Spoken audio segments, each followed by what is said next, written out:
tal? Muy buenos días. Muchas gracias por estar aquí con nosotros en otra cápsula más de Salud con los Expertos y esta vez dando continuidad a la primera jornada de concientización de fibrosis pulmonar idiopática y fibrosis pulmonar progresiva. El día de hoy estamos muy contentos porque además estamos de lujo con una de las expertas. Ella es la doctora Lourdes María del Carmen Jamaica Valderas. Aparte de un currículum amplio y una experiencia muy amplia acerca de los temas respiratorios, especialmente en la parte infantil y también las repercusiones que tienen estas enfermedades respiratorias a la larga, ¿no? Al momento de que el infante va creciendo y va arrastrando estas secuelas importantes, pues también queremos agradecerle muchísimo su participación.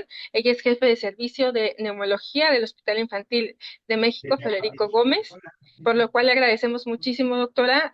Bueno, también ella es profesor del curso de neumología pediátrica y esto también es muy importante para la formación de neumólogos pediatras en el Hospital Infantil de México Federico Gómez, y como ya lo decía, con una amplia trayectoria y experiencia, estamos muy contentos de poder tenerla el día de hoy, doctora Jamaica. Es un privilegio para nosotros que usted pueda compartir con nosotros en este espacio para poder hablarnos de la fibrosis pulmonar idiopática y la fibrosis pulmonar progresiva. Ya se han antecedido dos expertos, también colegas de usted, que han hablado acerca del tema, pero estamos seguros que en esta plática que usted nos va a compartir, pues se van a abordar temas también muy relevantes, sobre todo en la parte de los infantes y sobre todo también las secuelas que se pueden ir, pues sí, de alguna manera considerando como relevantes para poder iniciar tratamientos tempranos y sobre todo diagnósticos tempranos que lo permitan.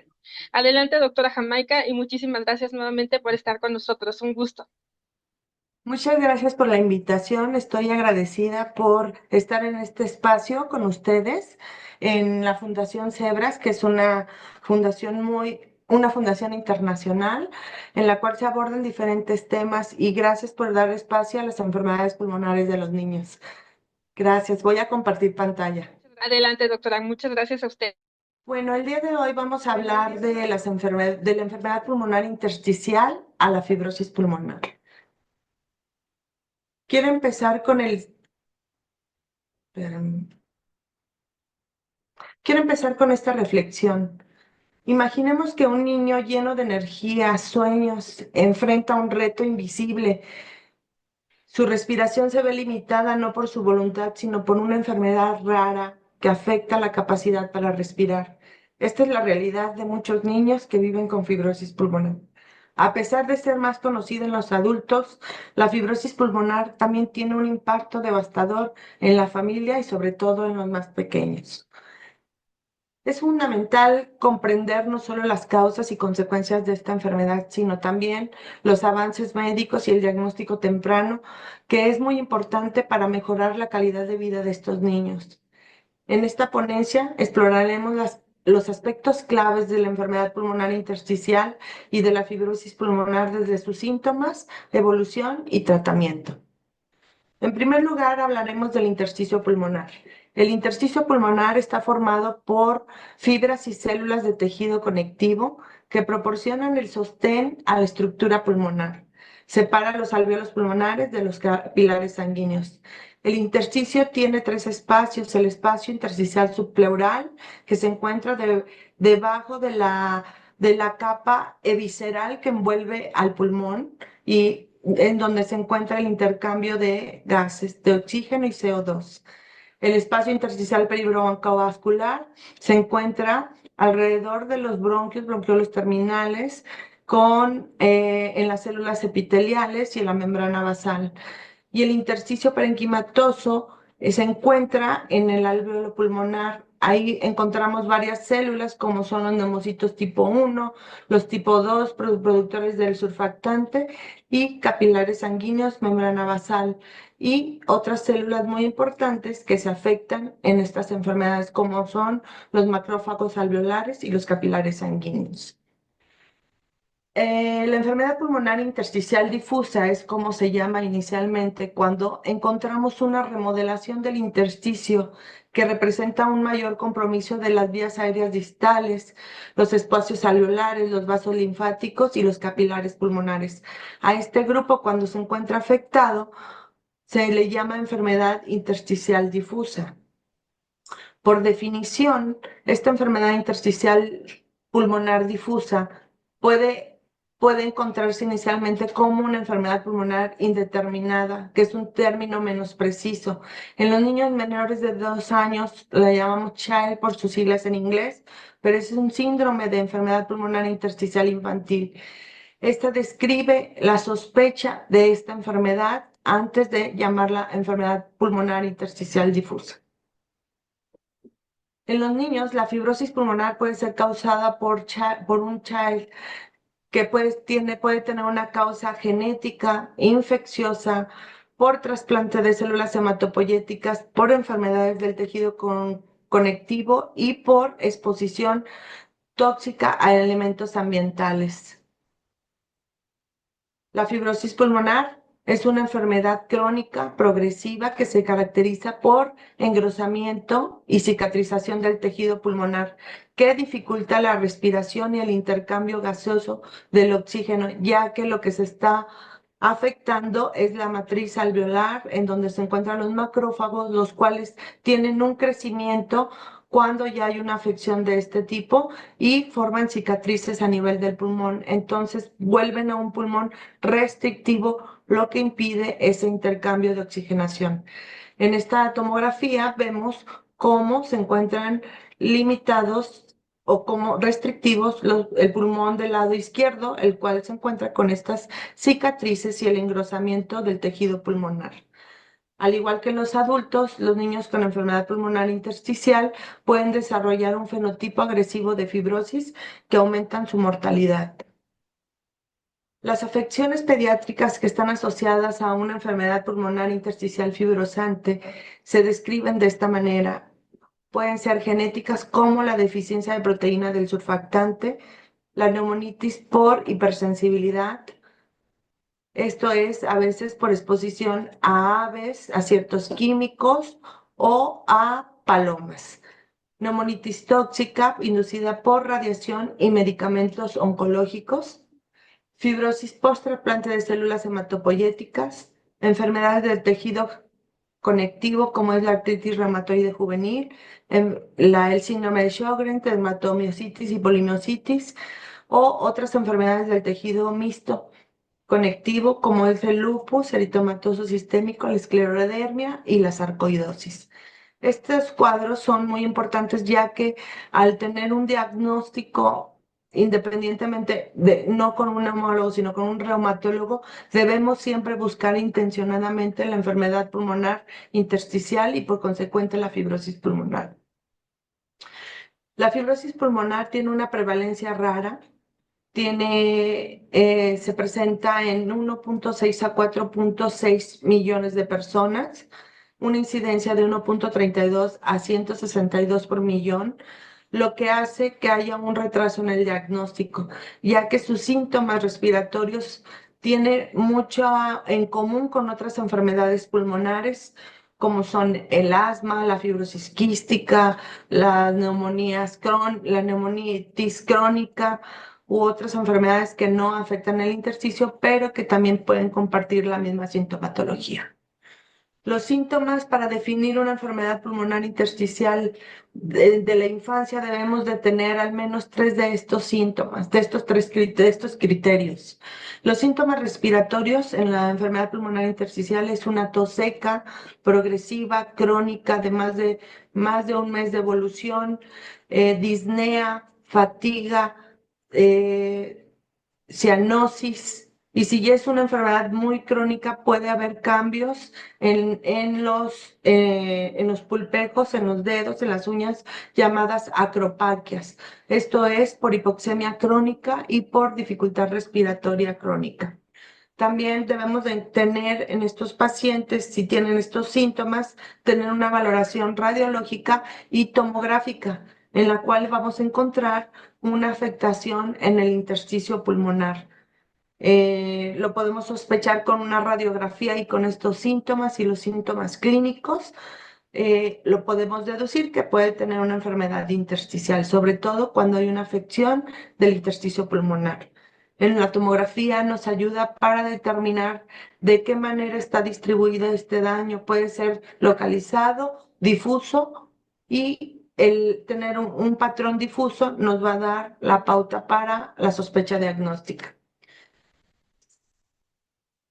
La enfermedad pulmonar intersticial se puede clasificar en las relacionadas con un trastorno parenquimatoso primario, la específica de la infancia, como el CHILD, enfermedad pulmonar intersticial relacionada con patologías sistémicas, como son las reumatológicas y las inmunológicas y oncológicas, así como la de exposición ambiental. Esta es una de las clasificaciones que publicó la Academia Torácica de Tórax, en la cual hace la clasificación de las enfermedades intersticiales en la infancia.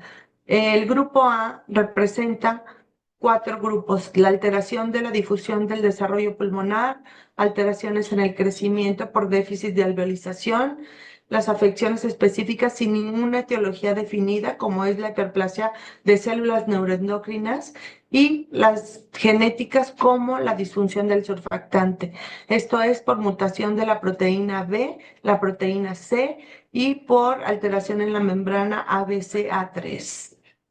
Otras enfermedades que no son exclusivas de la infancia las engloban en el grupo B, las cuales son cuatro. Son secundarias a alteraciones en los huéspedes inmunocompetentes, como son los procesos infecciosos y las infecciones pulmonares. Las relacionadas con el ambiente, como es la neumonitis por hipersensibilidad o por inhalación de tóxicos, los síndromes aspirativos y las neumonías eosinofílicas. El segundo grupo es la alteración asociada a enfermedades sistémicas, como son alteraciones en el sistema inmune, asociadas también a enfermedades de depósito, sarcoidosis, histocitosis de las células de Langerhans o alteraciones reumatológicas y trastornos vasculares del colágeno.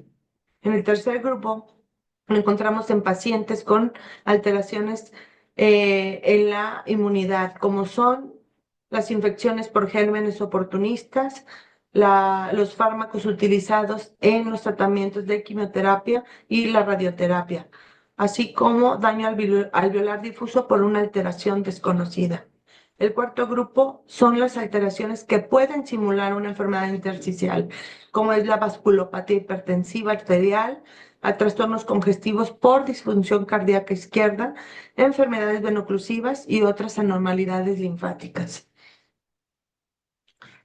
Las enfermedades que más se afectan y más progresan a la fibrosis pulmonar y que hemos visto y tenemos la experiencia en el Hospital Infantil de México es la hiperplasia de células neuroendocrinas, los trastornos hereditarios del surfactante que ya comenté, la hemorragia alveolar difusa, proteinosis alveolar pulmonar, sarcoidosis, enfermedades inflamatorias y enfermedades del tejido conectivo. Es muy importante para el diagnóstico tener una historia clínica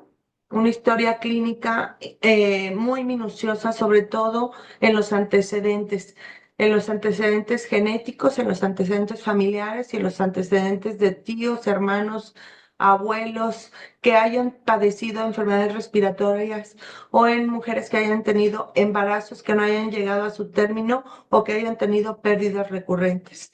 Es importante también puntualizar sobre las uniones familiares, si son consanguíneas o si hayan tenido antecedente de consanguinidad en abuelos, en los padres o en los otros familiares. Es importante un examen minucioso en los pacientes que tienen estos síntomas respiratorios crónicos. Es muy importante, aparte de ver el estado nutricional del paciente. Un paciente con enfermedad pulmonar crónica tiene falla de medro, alteraciones en la nutrición, puede tener también alteraciones físicas en el tórax y en las manos cuando se encuentran con hipoxemia crónica. En la hipoxemia crónica hay datos, como decimos, como comenté, las acropaquias. En la exploración torácica hay alteración en la ampliación y en la ampliación pulmonar. En la auscultación podemos encontrar ciertos estertores finos, los cuales llamamos estertores en velcro, que están muy presentes en la fibrosis pulmonar. En la edad temprana o la edad de los síntomas tempranos generalmente se asocia, como ya comentamos, a factores genéticos como alteraciones del surfactante, desórdenes metabólicos, alteraciones de las células, de las células neuroendocrinas y en la proteinosis alveolar. Generalmente estos síntomas empiezan desde el nacimiento y hasta los 10 años de edad. También hay otras enfermedades que no pueden estar presentes en el nacimiento, pero son más frecuentes, que empiezan a partir de los 10 años de edad, como es las enfermedades sistémicas, la neumonitis por hipersensibilidad, las enfermedades autoinflamatorias y la sarcoidosis. La hemorragia alveolar difusa puede tener un pico de presentación entre los 2 y 10 años de edad. Como ya comentamos, los aspectos familiares, el aspecto clínico y los laboratorios son muy importantes para integrar el diagnóstico, pero un dato muy importante es una radiografía de tórax. En este artículo comentan que de 48 niños con enfermedad pulmonar intersticial tuvieron anormalidades en la radiografía de tórax, encontrando en el 75% infiltrados intersticiales o patrón intersticial, o en un 8% alveolares y en un 13% mixto. Por lo tanto, una radiografía es fundamental en el diagnóstico de pacientes con enfermedad pulmonar intersticial. En la tomografía podemos encontrar patrones muy ilustrativos y patrones que nos orientan definitivamente a una enfermedad pulmonar intersticial infantil, como es el vidrio del lustrado, consolidaciones, engrosamiento del intersticio broncovascular, engrosamiento de los septos interlobulares, lesiones quísticas ya en una enfermedad ya progresiva y nódulos y micronódulos. Estas son algunas de las alteraciones que describo. Hay patrón en vídeo de ilustrado, como es esto, el engrosamiento interlobular, un patrón intersticial muy blanco que se ve es porque ya nos habla de cronicidad. Al tener estas alteraciones, sobre todo muy basales, que restringen al pulmón, pueden tener formación de quistes, como lo vemos aquí en la periferia del pulmón. Estos quistes que se forman por engrosamiento y por destrucción del parénquima pulmonar. Como ya comentamos, este es un cuadro en el cual nos muestra las alteraciones en la tomografía. Estas alteraciones nos pueden dar la pauta a qué sospecha diagnóstica en la enfermedad intersticial. Por ejemplo, no voy a describir todos, pero los más importantes, como son los desórdenes del surfactante, que podemos encontrar desde la infancia, un niño con un patrón intersticial y que encontramos en una tomografía un patrón difuso intersticial en ambos tórax. Por ejemplo, en las enfermedades de tejido conectivo hay una combinación de estos patrones, los cuales se encuentran a nivel periférico en la distribución, en donde podemos encontrar patrón en vidrio de lustrado, quistes, una combinación de estos patrones se le llama en panal de abeja. Otro muy importante es en la hiperplasia de células neuroendocrinas. Podemos encontrar también vidrios del lustrado, pero este no se encuentra de una manera tan difusa. Podemos localizarlo en el lóbulo medio, en la língula o en otros sitios del pulmón. Es muy importante valorar el intercambio gaseoso con una gasometría arterial, la cual nos va a determinar el nivel de oxigenación en la sangre. Todo paciente con sospecha de enfermedad intersticial debe tener un taller de gases en el cual nos determina su estado hemodinámico. Cómo es la saturación de oxígeno, una saturación de oxígeno para el nivel de altura en la Ciudad de México debe ser mayor de 92%. Debe de considerarse la saturación en reposo, dormido y en actividad física. También es muy importante realizar un ecocardiograma, ya que una enfermedad intersticial cursando con hipoxemia crónica puede puede dar como consecuencia hipertensión pulmonar arterial y venosa. Y es importante que el ecocardiograma nos mida la presión de salida del ventrículo derecho. La caminata de 6 minutos se puede realizar en niños mayores de 4 años, en la cual se determina su capacidad al ejercicio. Se determina la saturación y la frecuencia cardíaca y también nos sirve como un reloj o un método simple que podemos llevar a cabo en el seguimiento de los niños para determinar su capacidad de ejercicio. Las pruebas de función pulmonar son muy importantes. En primer lugar está la espirometría en un paciente con sospecha de enfermedad pulmonar intersticial. Generalmente tienen un patrón restrictivo porque su capacidad funcional total está disminuida. En la pletismografía vemos que también podemos medir la capacidad pulmonar total y el volumen residual, la cual se encuentra disminuida con la capacidad pulmonar total y el aumento del volumen residual. El DLCO también se encuentra disminuido, que es la capacidad de difusión del monóxido de carbono. Otros estudios de laboratorio importantes en estos niños es la biometría hemática, la química sanguínea, las pruebas de función tiroidea, las pruebas de función hepática, los electrolitos, las enzimas hepáticas y algunos otros que nos van a dar la pauta tanto para ver las condiciones que se encuentra el paciente y también del momento en que le vamos a dar un tratamiento. Otras enfermedades específicas son las serologías para descartar de enfermedades infecciosas, las pruebas inmunológicas para ver el estado hemodinámico, el estado de inmunología, el estado inmunológico del paciente y descartar inmunodeficiencias. También es muy importante realizar ciertos estudios especializados en reumatología para descartar estas enfermedades reumatológicas que ya comentamos. Otro estudio muy importante que nos puede ayudar en el diagnóstico es el lavado broncoalveolar. El lavado broncoalveolar se realiza a través de una broncoscopía flexible. A nivel del lóbulo medio se enclava el broncoscopio y se hace un lavado de líquido alveolar. Al obtener esta muestra se hacen análisis citológicos y microbiológicos. También es importante determinar el volumen y el aspecto del líquido, ya que este nos va a dar la pauta en ciertas enfermedades para su diagnóstico.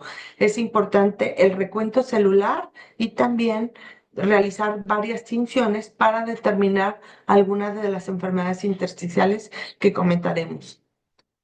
En este caso, por ejemplo, la tinción de Peirce nos apoya en el diagnóstico de una hemorragia alveolar difusa, en la que encontramos más de 30% de los macrófagos. Es el gol estándar en el 50% de estos pacientes.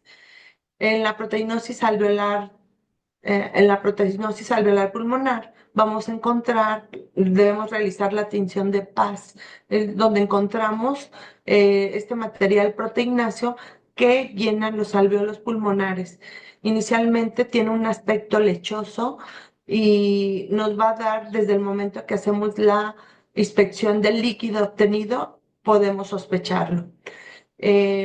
Otras enfermedades como el síndrome aspirativo, otras enfermedades autoinflamatorias y reumatológicas, también lo podemos encontrar en el recuento celular de estas células. Los datos muy importantes con un ecocardiograma nos va a dar los datos indirectos de hipertensión pulmonar, que es lo que ya comentamos anteriormente. El gol estándar para esta prueba para determinar la hipertensión es un cateterismo cardíaco, pero también nos va a ayudar a descartar patología cardíaca, ya que las patologías cardíacas pueden determinar y dañar el intersticio acumulando líquido y simulando la enfermedad intersticial. También nos puede descartar otras malformaciones cardíacas o pericarditis. La biopsia pulmonar está indicada en todos los pacientes, pero actualmente ha estado disminuyendo la biopsia con el advenimiento de las pruebas genéticas.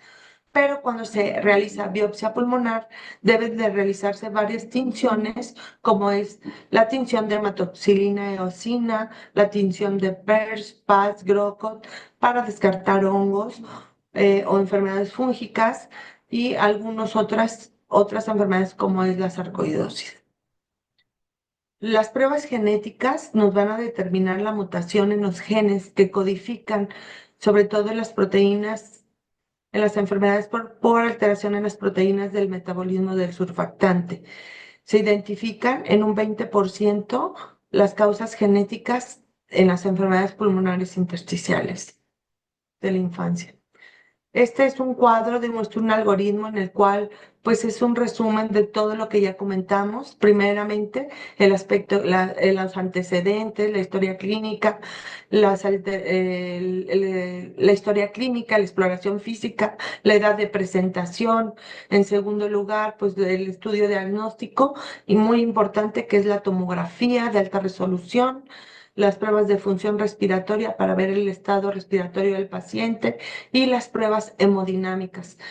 También el lavado broncoalveolar, el estudio de la biopsia y el estudio genético. Entonces, con estos estudios debemos determinar qué es una enfermedad pulmonar intersticial de la infancia o cuál de ellas es o cuál tiene mayor riesgo de llegar a fibrosis pulmonar.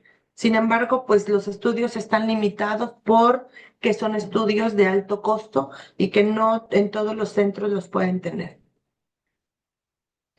Una vez ya determinado todos estos estudios, podemos determinar o confirmar el diagnóstico de una enfermedad pulmonar intersticial difusa o fibrosis. Por ejemplo, y darnos la pauta hacia un tratamiento. El tratamiento basado en la clasificación de la enfermedad pulmonar intersticial podemos dar de acuerdo a su etiología. Por ejemplo, si determinamos que es una fibrosis pulmonar, existen nuevos medicamentos como es el nintedanib y pirfenidona, los cuales pueden disminuir o detener la progresión hacia la fibrosis. La esclerosis sistémica pueden ser protocolos de 2 o 3 medicamentos en los cuales se puede dar la ciclofosfamida, micofelonato, rituximab, nintedanib y tocilizumab. En pacientes con fibrosis progresiva también el nintedanib también nos puede ayudar. Es muy importante considerar que esta es una enfermedad multisistémica, una enfermedad en la cual se necesita un tratamiento, un seguimiento multidisciplinario para mejorar la calidad de vida y dar un tratamiento oportuno e indudablemente dar un diagnóstico específico. Todas estas enfermedades que son progresivas deben ser tratadas por neumólogos, reumatólogos, inmunólogos, nutriólogos, psicólogos y en su momento también por, por un grupo interdisciplinario que mejore la calidad de vida de los pacientes, sobre todo porque los pacientes viven con oxígeno en espera de un trasplante de pulmón que en este momento en nuestra ciudad, en nuestro país, no lo tenemos a la mano. Es importante mejorar los síntomas respiratorios o detener los síntomas respiratorios como la tos y la disnea, y esto lo hacen a través de la rehabilitación pulmonar. También es importante la prevención con un esquema completo de vacunas, ya que un enfermo pulmonar crónico puede tener mayor frecuencia de infecciones como es el COVID, la influenza, enfermedades virales, neumococo, etcétera. Entonces, todos estos niños deben tener un esquema completo de vacunación. A continuación, presentaremos el caso clínico de una paciente femenina de 3 años de edad, quien inició su padecimiento actual en el 2022 con accesos de tos seca, húmeda, con expectoración blanquecina e intermitente. Estos accesos de tos en algunas ocasiones estuvieron acompañados de fiebre asociadas a infecciones de vías aéreas superiores. El diagnóstico se realizó como neumopatía crónica y se descartó patología cardíaca, digestiva e inmunológica en otro hospital. A su ingreso en el hospital de origen, la niña se encontraba con dependencia de oxígeno a 2 litros por minuto y fue referida con una radiografía de tórax en la cual se observaba un infiltrado intersticial difuso. Le dieron tratamiento con diurético durante 6 meses, sin mejoría de la sintomatología y con desaturación de 63%, motivo por el cual fue enviado al hospital infantil en enero de 2023. Ya en el hospital corroboramos la dificultad respiratoria, la polipnea, ortodoxia y acropaquias. Venía con el diagnóstico de insuficiencia cardíaca congestiva. Sin embargo, al momento de tomar la tomografía, encontramos este patrón, el patrón intersticial en vidrio de ilustrado y engrosamiento de los tabiques interalveolares de forma bilateral difusa. Se realizó un estudio genético, el cual no teníamos en ese momento del abordaje el diagnóstico. Sin embargo, realizamos también una biopsia, la cual reportó hallazgos inespecíficos. Por la, por el patrón intersticial difuso en vídeo de ilustrado, sospechamos que se podría, y por la edad de la paciente, que se podía tratar de una alteración del surfactante. Por lo tanto, iniciamos tratamiento con pulsos de metilprednisolona a 30 miligramos por kilo durante 3 dosis e hidroxicloroquina a 8 miligramos por kilo. Después de unos meses recibimos el estudio genético, el cual reportó una deficiencia de la proteína C del surfactante. Con el tratamiento que hemos realizado en esta paciente ha tenido una mejoría clínica y radiológica. Esta es una de las enfermedades intersticiales genéticas más frecuentes que pueden progresar a fibrosis pulmonar, pero con el tratamiento y el diagnóstico temprano podemos mejorar la calidad de vida de nuestra paciente. Este otro paciente es un niño de 8 años de edad, el cual en el 2022 acudió al Hospital Infantil de México al servicio de neumología con antecedente de tos crónica, disnea progresiva, cianosis y acropaquias. En ese momento de su ingreso tomamos una radiografía, la cual la encontramos con un patrón intersticial bilateral de predominio izquierdo. El intersticio se observaba bastante prominente porque, como lo ven, se va hacia la periferia del pulmón y hay engrosamientos interlobulares. Entonces vemos también datos de atrapamiento aéreo. Realizamos una tomografía en la cual encontramos un patrón reticular interlobar sobre una base de vidrio de ilustrado con discreta panalización y formación de bronquiectasias de retracción, de predominio peribroncovascular.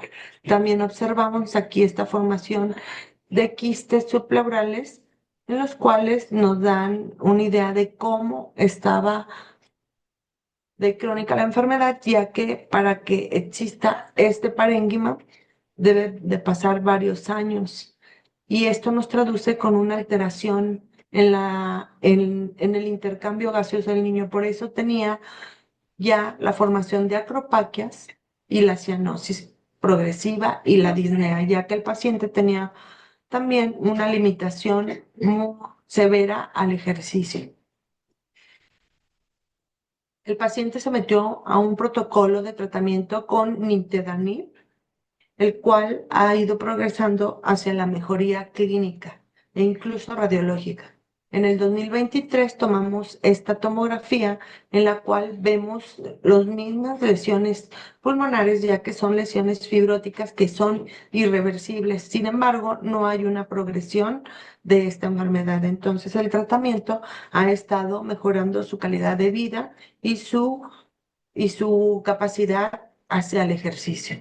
En el 2024 encontramos también esta tomografía, que esto fue en julio, la cual lo encontramos igual con lo mismo, pero clínicamente el paciente está mucho mejor. En conclusión, hemos repasado la importancia de reconocer y tratar la fibrosis pulmonar y la enfermedad intersticial de la infancia, que sabemos que es una condición rara, pero y que puede tener un impacto significativo en su calidad de vida. Es por eso que es muy importante seguir avanzando en la investigación, educación y concientización sobre estas enfermedades para ofrecerles a los niños afectados una mejor oportunidad de vivir plenamente. Muchas gracias. Muchas gracias, doctora Jamaica. Agradecemos mucho esta pues presentación tan amplia, con muchísima información y muy detallada también desde la parte del diagnóstico y también del abordaje que se tiene desde la infancia, lo cual también no se habla mucho en ocasiones. Quisiera hacerle un comentario, doctora, y también una consulta. Primero, Sí. comentarle que en base a su experiencia, en la mayoría de los pacientes que llegan afectados por algún virus respiratorio que además se pueda complicar y que sea esta la antesala de una fibrosis pulmonar, tanto progresiva como podría ser también idiopática, ¿por qué no? Como ya mencionaba esta parte del diagnóstico molecular, el cual pues es complejo, ¿no? Pues que no se tiene como tal un acceso tan rutinario para poder confirmar este tipo de diagnósticos. Ustedes en su experiencia, ¿qué ha visto? Que llegan los pacientes después de cuánto tiempo de haber a lo mejor visitado algún otro especialista o algún otro hospital y que no hayan dado con un diagnóstico o un abordaje integral para poder atenderlo de acuerdo a lo que posiblemente esté presentando. Sí, inicialmente los pacientes que acuden tanto en el sector privado como en el sector público, ya cuando acuden a neumología, acuden con ya una enfermedad crónica avanzada. ¿Por qué? Porque ya han recorrido varios especialistas con los síntomas respiratorios crónicos como es la tos que no se les quita y que lleva más de 4 semanas de evolución, incluso hasta meses, que el paciente ha tenido una disnea progresiva y que aún es dependiente de oxígeno, porque hay ciertas enfermedades virales, como es el virus incisional respiratorio, la influenza y el COVID, que son prevenibles por vacunación, eh, atacan el intersticio pulmonar. En el caso de la influenza, provoca una enfermedad, no en todos los pacientes, claro, pero en algunos provoca enfermedad intersticial descamativa. E incluso tenemos en protocolo de Nintedanib a una paciente que llegó con ya el diagnóstico de enfermedad pulmonar intersticial descamativa, que es una enfermedad difusa. Entonces, esta paciente venía con dependencia de oxígeno. Se le realiza todo el abordaje y se determina que la única condición que tenía la niña era que había tenido influenza en el 2010, en la época de la influenza, ¿sí? Sin embargo, pues está ya con el protocolo y la importancia de habérselo detectado, la niña ha tenido una mejor condición de vida, una mejor calidad de vida, ha crecido, ¿sí? Y por lo menos los síntomas respiratorios han disminuido o han desaparecido. Ok, doctora, qué Ujú. importante es poder tener el diagnóstico temprano. Y ahora, ¿usted qué mensaje le brindaría a los pediatras, por ejemplo, a los médicos de primer nivel, que es por lo regular a donde acuden los bebés de primera instancia para poder saber si es una gripe normal o si es una infección de garganta normal, pasajera, o algún virus nada más que esté por ahí afectando y que sea pasajero y que se pueda curar con antibióticos? O que ya pueda empezar a progresar y entonces ya hablemos de estos temas mayores que, pues por lo visto y por lo que entiendo, que ustedes como especialistas dejan como tocado en los pulmones. No sé si sea la palabra correcta o es como que también un Dejan lenguaje daño coloquial. pulmonar. Así es. Ujú. Y esto, pues a la larga, pues se va arrastrando de alguna manera, se va complicando con otras enfermedades de acuerdo avanza la edad de la persona, ¿no? Ahorita estamos hablando de infantes, pero también lo que se ha publicado o conocido es que la fibrosis idiopática, por ejemplo, pulmonar, que se puede entender que es una enfermedad poco frecuente, por lo regular se presenta en adultos, pero esto es meramente un estimado. En realidad no se tiene un registro ni tampoco se tiene con exactitud cuántas personas viven con este padecimiento y cuántas más lo tienen y no han sido confirmadas. Entonces, tal vez por eso es que se piensa en adultos y no se aborde principalmente ya desde la parte de la infancia, cuando es una condición, pues también de alguna manera genética involucrada en el tema. Entonces, ¿qué mensaje usted le daría a los pediatras, a algunos otros médicos, que por lo regular es donde los pacientes están caminando su odisea diagnóstica, así le llamamos nosotros, no nada más en enfermedades raras, sino en general? Entendemos que hay ciertos caminos que recorren los pacientes y sus familias, y por lo regular, pues son confundidas las enfermedades a veces por no hacer diagnósticos diferenciales correctamente, o porque algunos expertos no cuentan con la experiencia o la herramienta de la capacitación, por ejemplo, como ustedes, los neumólogos. Lo que sí pueden hacer es identificar a lo mejor ciertas cosas y poder referir a tiempo, porque el tiempo es muy valioso. Entonces, ese mensaje es el que nos gustaría que a través de usted, doctora, pudiera expresarlo, si es tan amable. Claro, pues existen dos o tres recomendaciones importantes. La primera es siempre en todo paciente pediátrico, obviamente, tener un apartado de de preguntar los antecedentes familiares, que son muy importantes. La mayoría de las enfermedades que acuden a pediatría son de origen respiratorio. Entonces, si es un niño que se enferma frecuentemente, que tiene datos de tos crónica, de fatiga, de disnea, que son como que los síntomas iniciales ante una enfermedad respiratoria, no necesariamente intersticial, pero que un niño que tiene tos crónica, cianosis, hipoxemia, desatura, tiene ruidos respiratorios anormales, pues eso nos habla que ya tiene una afección pulmonar que puede ser aguda o crónica. Lo importante en estos niños es determinar que si ya lo han visto dos o tres veces con la misma afección, pues iniciar un abordaje con una radiografía de tórax, la cual nos va a determinar si existe un daño o no a nivel pulmonar. El primer dato es el intersticio, que se ve cuando no debe de verse, porque el intersticio es una trama muy delgada, que cuando se engruesa es cuando se puede reflejar en una radiografía. Entonces podemos saturar al paciente, explorarlo minuciosamente, ver identificar los estertores, si son crepitantes muy finos, en velcro, pues nos habla de que el niño ya no está tan bien. Entonces, una radiografía o en su defecto, una tomografía, si se puede, de alta resolución, realizarlo. Si existe una afección en el parénquima, pues ya es propiedad del neumólogo, ¿no? Ya debe ser referido al subespecialista y que éste inicie o continúe ya el protocolo que el pediatra inició, porque los neumólogos también somos pediatras, entonces tenemos también subespecialidad en pediatría, en neumología. Y ya de ahí nosotros podemos abordar este tema.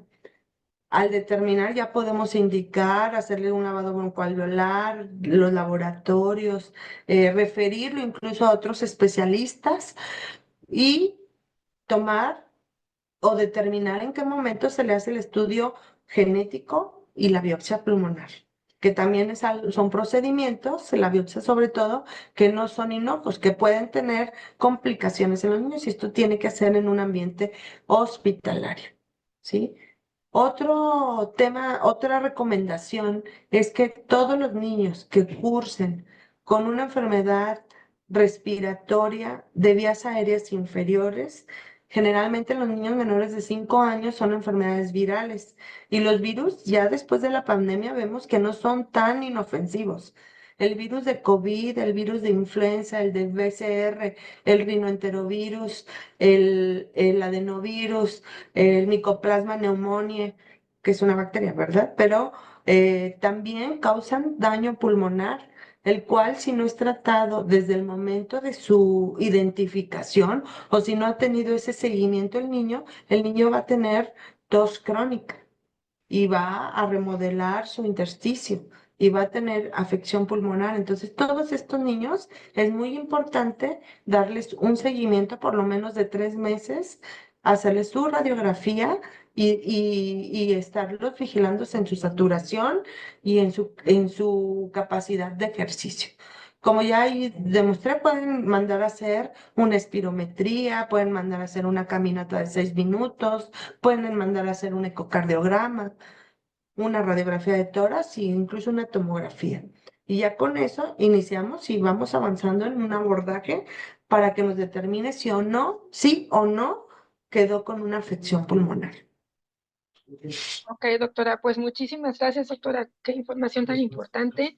Y bueno, nuevamente agradecidos por su tiempo, doctora, por esta valiosa presentación y experiencia desde la parte de especialista.